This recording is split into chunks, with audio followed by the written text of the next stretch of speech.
My name is Chatzivasiliou.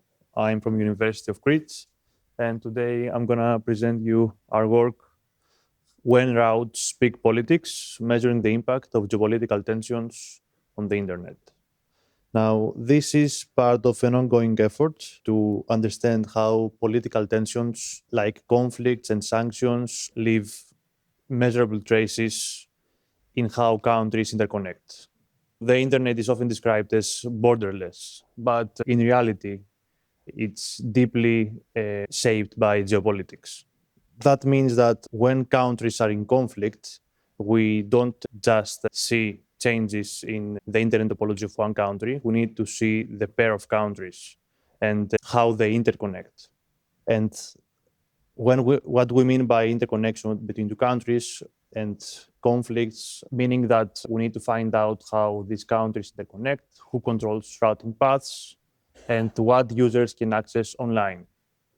So our main motivation is to understand how political decisions or crises leave technical fingerprints in the global internet. Now, geopolitical tensions are relational. They're not just national. That means that if we have basically one country, we don't need to check only that country, but we need to have the pair of countries that connect to each other. For example, in 2022, when you see Ukraine reduced the reliance on Russian networks, and that happened actually 2 months before the invasion. So it is interesting for us to measure these early signs, and this might help anticipate crisis. Now, to capture these dynamics, we need pairwise metrics.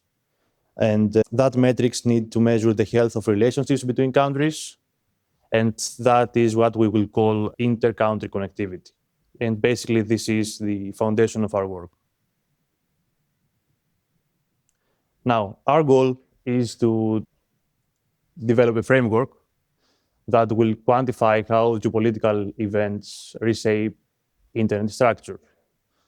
Then we need to start to correlate technical changes like routing, peering, security, and reachability with economic and political shifts.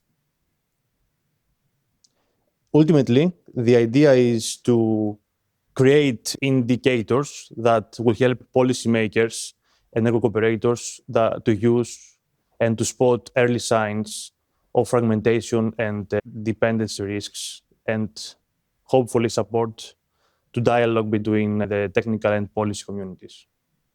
So before I dive into the specific indices, I want to briefly explain how we move from the abstract geopolitical ideas to measurable data. We start from the idea that politics influences technical relationships, meaning that who connects to whom, okay, and how routes are chosen and what users can reach. Now, for each of these dimensions, we then design a metric or index that makes that influence visible. This allows us to compare not just individual networks, but relationships between countries over time. Our first index is the peering index.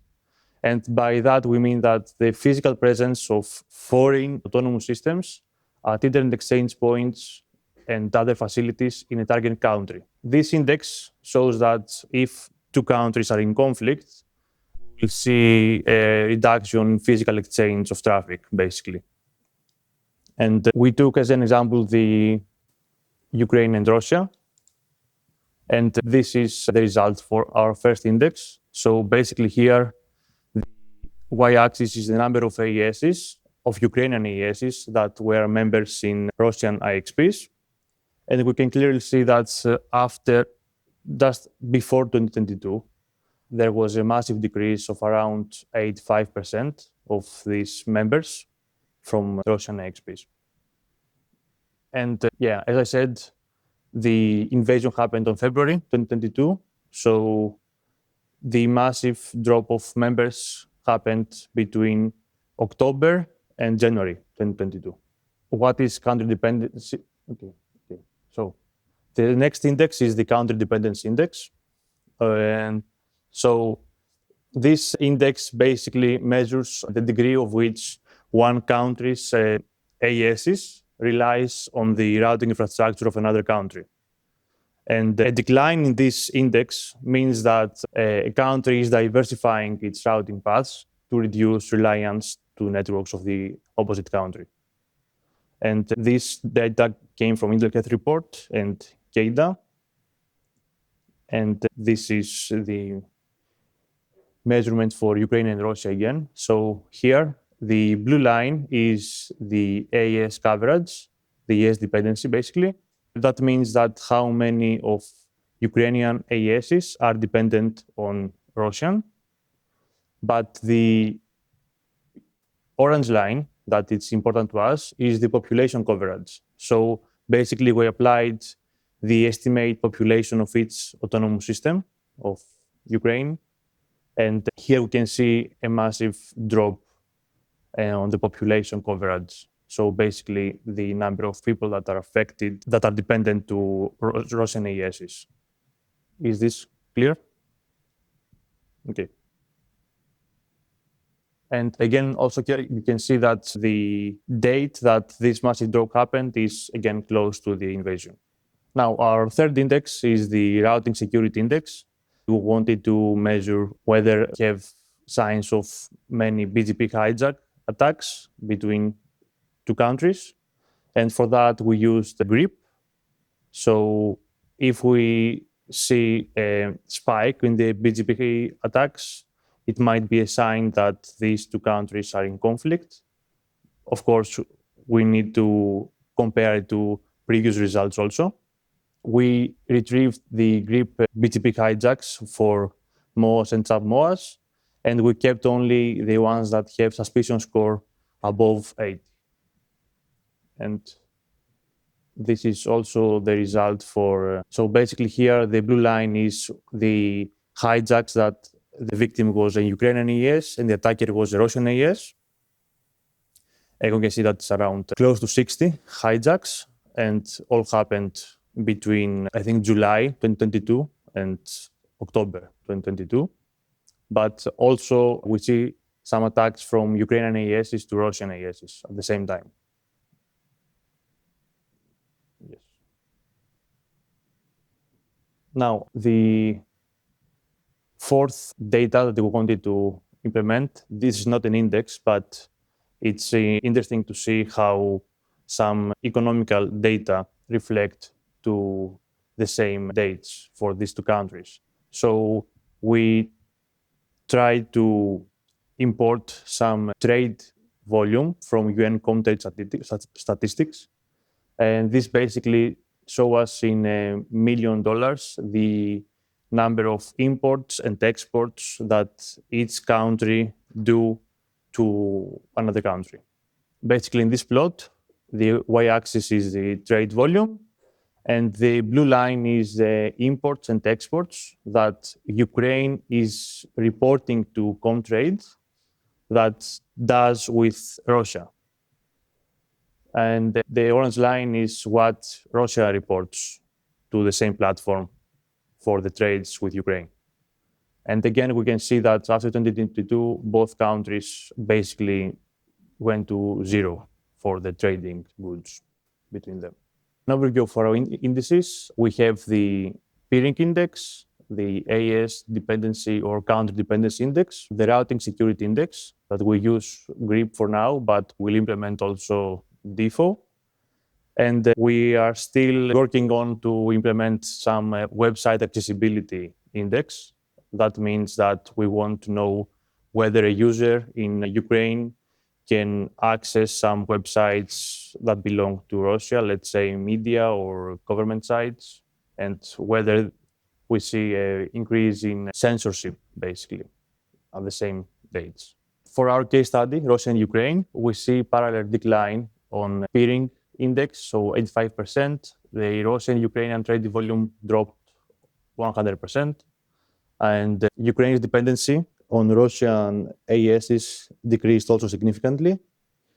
And we also observed a spike in BGP hijack events. So we think that Russia and Ukraine is the best case scenario, but we want to try to apply this methodology to other pair of countries that might be conflict. Forward, this framework could be applied to other relationships, let's say China, US, Iran, and Europe. And we want to monitor where the internet is fragmented and where it's adapting, basically. So for our future work, we are currently want to use the ONI data to see the accessibility index.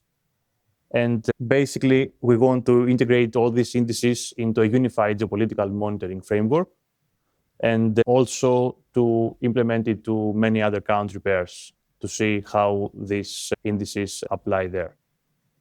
Yeah, that's it. Thank you very much. Yeah, thank you for your presentations. I have a question. So you already measured that, yeah, for known conflicts, there is observable changes in the relationship. And do you think it's also possible to, for example, do the analysis the other way around? So you see from the technical relationship, network relationship, and see it's actually there is a conflict that we can not see from the outside, maybe like a potential conflict.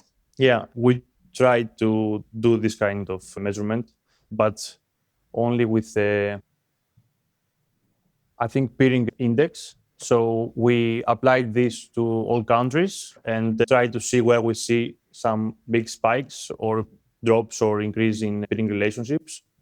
And yeah, some of our results are not related to country conflicts or geopolitical events, but rather in some shifts in the membership of AESs. For example, we saw a big amount of Russian hosted in Netherlands, basically, Netherlands IXPs.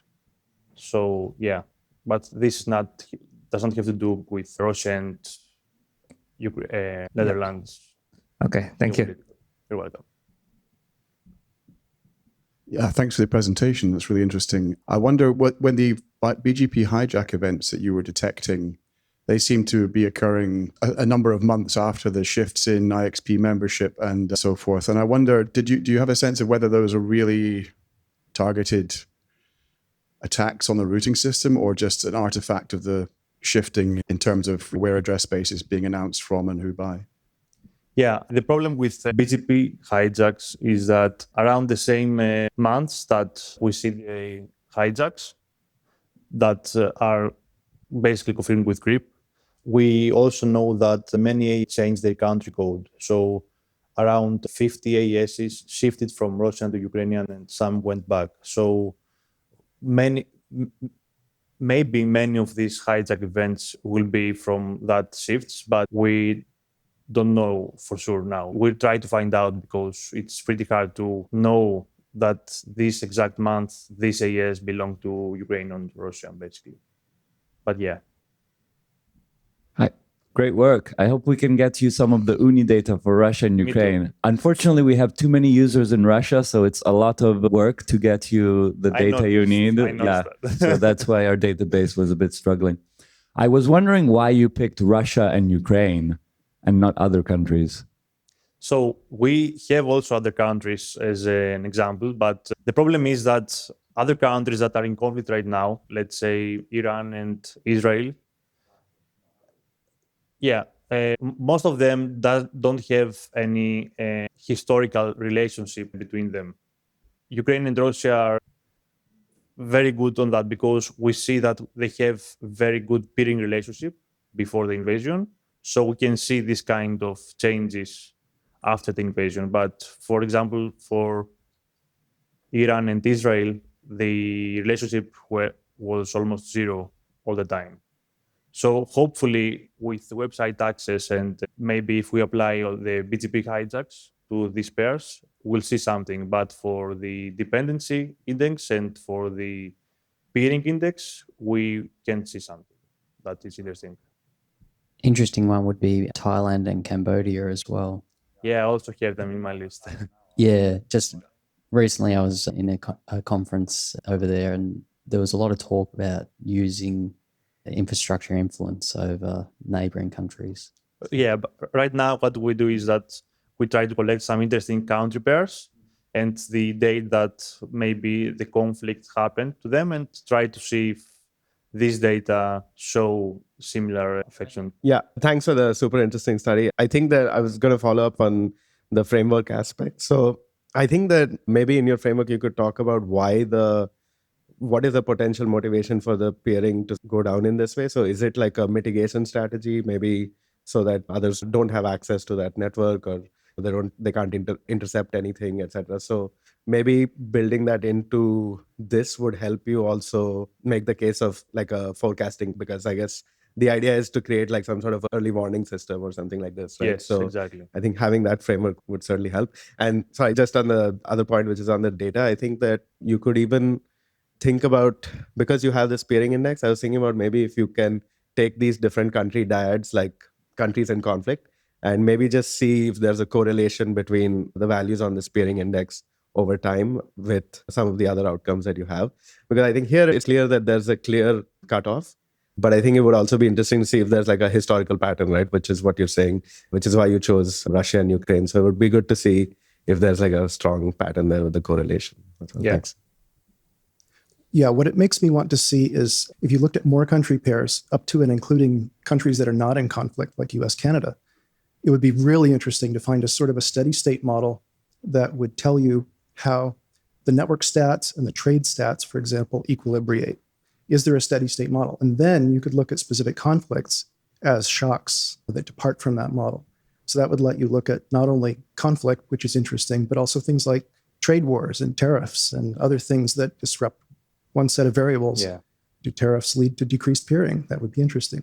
So I think it's very interesting that what you mentioned, and we need to look at it for sure. Thank you very much. Very good. Thank you, Antonios.